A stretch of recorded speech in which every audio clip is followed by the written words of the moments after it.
എന്നെ സംബന്ധിച്ചിടത്തോളം എനിക്ക് അപ്പം തോന്നുന്നത് മാത്രമാണ്, അതിന്റെ പുറകിലൊരു തിങ്കിങ് പ്രോസസ്സ് പോലും ഇല്ല. എനിക്ക് തോന്നുന്നു ഇപ്പോഴൊക്കെ എഴുതുമ്പോഴാണ് നമ്മൾ പിന്നെ ഇതിങ്ങനെയാണെങ്കിൽ എന്നൊക്കെ ചിന്തിക്കുന്നത്. പണ്ടൊക്കെ എന്ന് പറഞ്ഞു കഴിഞ്ഞാൽ അതിനൊന്നും ഒരു സമയമൊന്നും ഉണ്ടാവില്ല. മിക്കവാറും തിയേറ്ററിന്റെ വരാന്തയും തലേ ദിവസം രാത്രിയില് മദ്രാസിലേക്കുള്ള യാത്രയും, പിറ്റേ ദിവസം രാവിലെ റെക്കോർഡിംഗ് ആയിരിക്കും, രാത്രി 12 മണിക്കായിരിക്കും ട്യൂൺ നമ്മുടെ കയ്യിൽ കിട്ടുന്നത്. അതുകൊണ്ടിട്ട് എത്ര തിയേറ്ററിന്റെ വരാന്തയിലും തിയേറ്ററിനകത്തും ഇരുന്നിട്ട് റെക്കോർഡിംഗ് നടക്കുന്നതിന്റെ ഇടയിൽ എഴുതിയിട്ടുള്ള.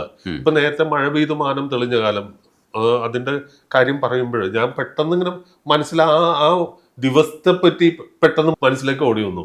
അതിൽ ഏറ്റവും രസമായിട്ടുള്ള കാര്യം എന്ന് പറഞ്ഞാല് കണിക്കൊന്നകൾ പൂക്കുമ്പോഴും ഒക്കെ എഴുതിയിട്ട് ഞാൻ പോകാൻ വേണ്ടി നിൽക്കുന്ന സമയത്താണ് SN സ്വാമി പറയുന്നത്, എടാ ഒരു പാട്ട് കൂടി വേണം. ഞാനിവിടെ ജോലിയുള്ള മനുഷ്യനാണ്, നമുക്ക് അധികം കിടന്നിട്ട് പറക്കാൻ പറ്റില്ല. ഞാൻ പറഞ്ഞു ടിക്കറ്റും ബുക്ക് ചെയ്ത് എനിക്ക് നാളെ രാവിലെ അവിടെ എത്തിയേ പറ്റുള്ളൂ. എടാ അതെ, അന്നിങ്ങനെ പല ആൾക്കാരും ഒരു പടത്തിന് എഴുതുന്ന ശീലമൊന്നും ഇല്ലാത്തൊരു കാലം കൂടി. എടാ അതെങ്ങനെയാണ്, ഒരു പാട്ട് മസ്റ്റാണ്. അപ്പൊ ഈ ഞാനും സ്വാമിയും കൂടിയുള്ള ഈ തല്ലുപിടുത്തം കണ്ടു കഴിഞ്ഞപ്പോഴേക്കും രവിയേട്ടൻ ഇങ്ങനെ എൻ്റെ അടുത്ത് മെല്ലെ പറഞ്ഞു, നീ ഒരു സാധനം എഴുതി തന്നിട്ട് നോക്കൂ, ബാക്കി കാര്യം ഞാൻ ഏറ്റു. അങ്ങനെ ഞങ്ങൾ ഭക്ഷണം കഴിക്കുന്ന ഡൈനിങ് ടേബിളും അല്ല, ഡൈനിങ് ഡെസ്ക് ഉണ്ട്, ബെഞ്ചും ഡെസ്കുമാണ്. ആ ഡെസ്കിൽ പേപ്പർ വെച്ചിട്ട് അവിടെ ഇരുന്ന് എഴുതിയ ഒരു കാര്യം. എനിക്ക് ട്രെയിനിന് പോകാൻ നേരമാണ്.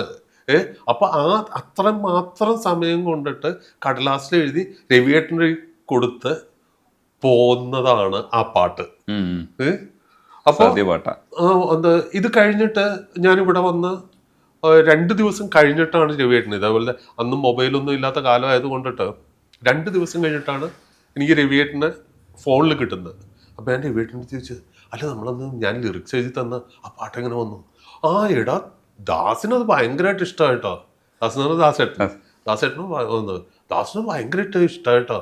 ആരാണ് എഴുതിയെന്നൊക്കെ ചോദിച്ചു. അത് കേട്ട് കഴിഞ്ഞാൽ അറിയാം ദാസേട്ടന്റെ കോൺട്രിബ്യൂഷൻ അതിൻ്റെ അകത്ത്. കാരണം ഓരോ വാക്കും എത്ര ശുദ്ധതയോടുകൂടി സ്പഷ്ടമായിട്ട് ഒരു പാട്ടിൻ്റെതായിട്ടുള്ള ഒഴുക്കിനപ്പുറം നിർത്തി നിർത്തി പറയുന്നത് പോലെ വളരെ മനോഹരമായിട്ടാണ് ദാസേട്ടൻ അത് റെൻഡർ ചെയ്തിരിക്കുന്നത്.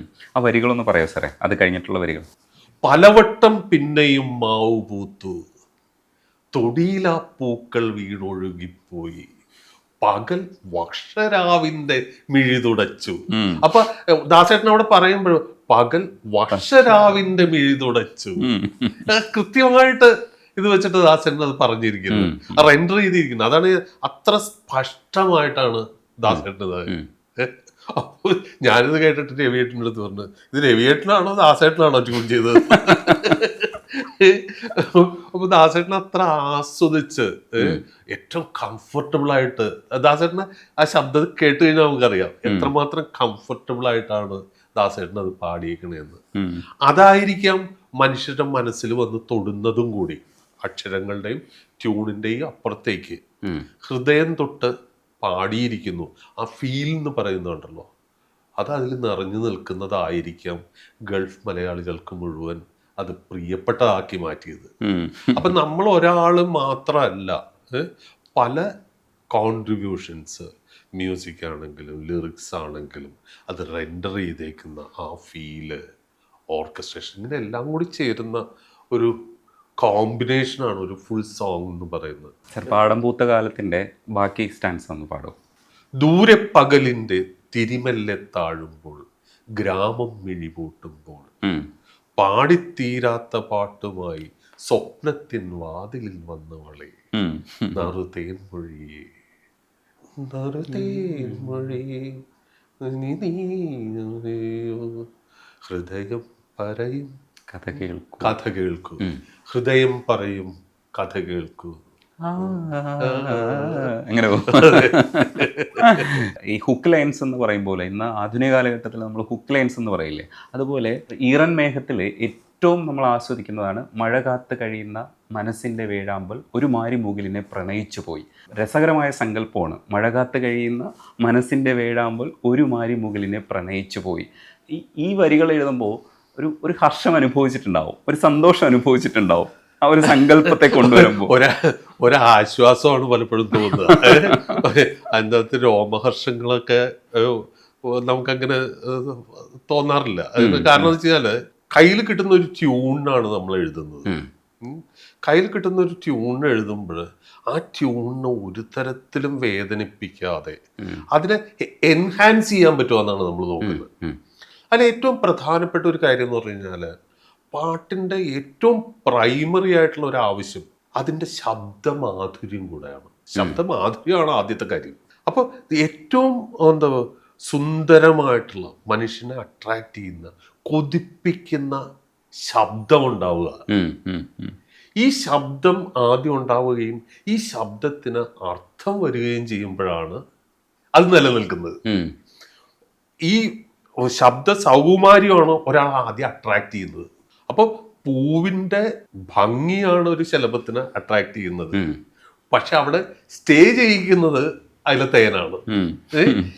ഇത് രണ്ടും കൂടി ചേരുമ്പോഴാണ് ഇത് പൂർണ്ണമാവുന്നത്. ഇത് ഈ പാട്ടിൻ്റെ എല്ലാം പ്രൈമറി തിങ് എന്ന് പറഞ്ഞു കഴിഞ്ഞാൽ അട്രാക്ട് ചെയ്യുന്ന മനുഷ്യന് ഏറ്റവും ഇഷ്ടം തോന്നുന്ന വാക്കുകൾ, ശബ്ദം. അതുകൊണ്ടാണ് നമ്മൾ ഒരിക്കലും ഒരു പെണ്ണിനെ മഞ്ജുഭാഷിണി എന്നൊക്കെ വിളിച്ചു കഴിഞ്ഞാൽ അവൾ അടി തരും. പക്ഷേ ദാസേട്ടൻ മഞ്ജുഭാഷിണി എന്ന് റെൻഡർ ചെയ്യുമ്പോൾ എന്തൊരു ഭംഗിയാണ്. വസുമതി എന്ന് പറയുമ്പോൾ എന്തൊരു ഭംഗിയാണ് അല്ലേ? ആ രണ്ട് വാക്കൊന്ന് സെപ്പറേറ്റ് ഒന്ന് എടുത്ത് നോക്കൂ. അതാ ഞാൻ പറഞ്ഞത്. അതിൻ്റെ ഒരു ഭംഗി എന്ന് പറഞ്ഞു കഴിഞ്ഞാൽ നമ്മൾ കൊതിപ്പിക്കുന്ന ഭംഗിയാണ്. ഒപ്പം അതിൽ അർത്ഥം കൂടി. അപ്പോൾ ആദ്യത്തെ കാര്യം ഏറ്റവും അട്രാക്റ്റീവായിട്ടുള്ള വാക്കുകൾ ഉണ്ടാവുക എന്നുള്ളതാണ്. ഒപ്പം അതിലൊരു അർത്ഥവും കൂടി വന്നു എന്നുള്ളതാണ് ഇപ്പൊ നിങ്ങൾ പറഞ്ഞ വരിയുടെ ഒരു ഗുണം. കാരണം വെച്ച് കഴിഞ്ഞാല് നമ്മൾക്കറിയാം, നമ്മളൊന്നും പ്രണയിക്കാൻ വേണ്ടി നടന്നിട്ട് പ്രണയിക്കുന്ന ആളല്ല. കടയിൽ പോയിട്ട് സാധനം വാങ്ങിക്കുന്ന പോലെ പ്രണയിക്കാൻ പറ്റില്ല. പ്രണയിച്ച് പോകുന്നതാണ്. അതാണ് ഒരു റിയാലിറ്റി. അപ്പൊ എനിക്ക് അറിഞ്ഞുകൊണ്ട് എഴുതിയതല്ലെങ്കിൽ പോലും, കാരണം അവിടെ പ്രണയിച്ചു പോയിന്ന് എഴുതാനുള്ള ഒരു സ്പേസ് അവിടെ ഉണ്ടായിരുന്നു. രാജേട്ടൻ രാജേട്ടൻ നമുക്ക് ആ ട്യൂൺ തരുമ്പോൾ അതിൻ്റെ അകത്ത് ആ സ്പേസ് ഉണ്ടായിരുന്നു. തരരാരി താരാരി താരാരി രാരാരി ഇങ്ങനെ വരുന്നിടത്ത് പ്രണയിച്ചു പോയി ആ ചൂ എഴുതാനുള്ള സ്പേസ് അവിടെ ഉള്ളതുകൊണ്ട് കേട്ടോ. അല്ലെങ്കിൽ നമ്മൾ അവിടെ വേറെ ആയിരിക്കും എഴുതുന്നത്. അപ്പൊ ആ മ്യൂസിക്കിൽ ആ സ്പേസ് അവിടെ ഉണ്ടായിരുന്നു. ആ സ്പേസ് നമുക്ക് ഏറ്റവും പെർഫെക്റ്റ് ആയിട്ട് ഉപയോഗിക്കാൻ സാധിക്കുന്നുണ്ടോ എന്നുള്ളത് മാത്രമാണ്. ഈ കിട്ടുന്ന സ്പേസ് വയലാറിന് കിട്ടിയതും കൈതപ്രത്തിന് കിട്ടിയതും ശിവചക്രവർത്തിക്ക് കിട്ടിയതും ഗിരീഷിന് കിട്ടിയതൊക്കെ ഒരേ സ്പേസ് തന്നെയാണ്. വയലാർ അതില് വലിയ വലിയ അർത്ഥങ്ങളും മനോഹരമായിട്ടുള്ള, ഇപ്പോൾ ഒന്ന് ആലോചിച്ച് നോക്ക്, പ്രണയോപനിഷത്തിലെ കൈയക്ഷരങ്ങൾ, നിൻ നുണക്കുഴി പൂമൂടും കുറുനിരകൾ, കാറ്റു വന്ന അവയുടെ രചനാഭംഗികൾ മാറ്റുവാൻ നീ എന്തിനനുവദിച്ചു, ആ കാറ്റിനെ ഞാൻ ശപിച്ചു, അത് നിന്റെ കാമുക ഹൃദയത്തിൽ ഒളിച്ചു. വേറെ ലെവൽ. നമ്മളുടെ മുൻപിലുള്ള പൂർവ്വ മാതൃകകൾ കിടക്കുന്നത് നമുക്ക്. അപ്പോ അതിൻ്റെ അങ്ങോട്ടൊന്നും എത്താൻ പറ്റില്ല. അതിന് തൊട്ടടുത്തൊക്കെ കുറച്ച് അടുത്തെത്താൻ ഉള്ള ഒരു ശ്രമം ഉണ്ട്. കാരണം ഇതാണ്.